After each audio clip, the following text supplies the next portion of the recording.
So, what do we have now?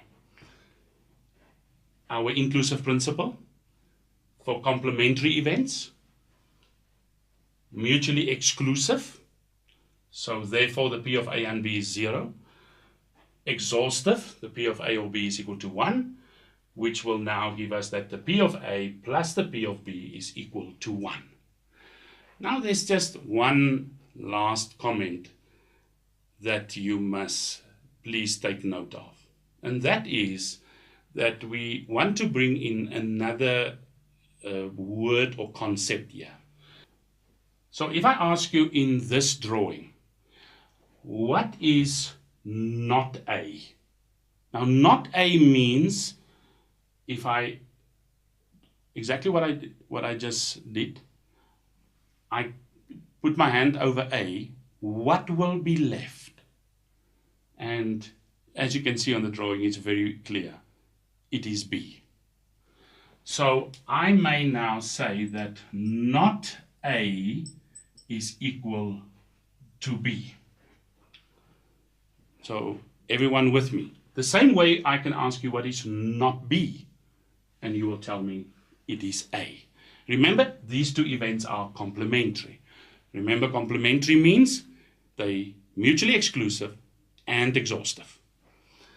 Now, if you look at this that we found, because of the fact they're mutually exclusive, and this is 0, they're exhaustive, this is 1, and you're all happy where I get this from.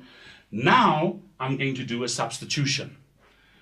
This B and that B are the same. So instead of writing the B, I'm going to now write down not A. So now I will get that the P of A plus the P of not A is equal to 1.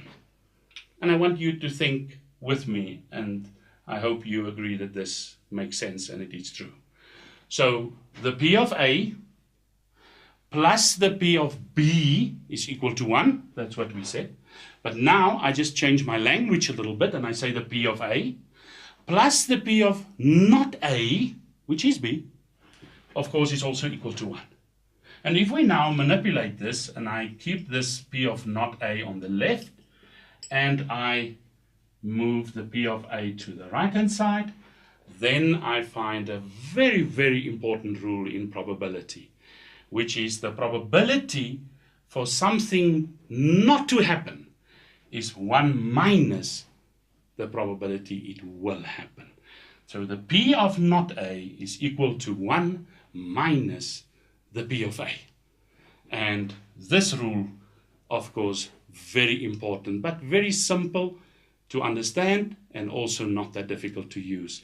We will now look at a few problems to discuss these principles.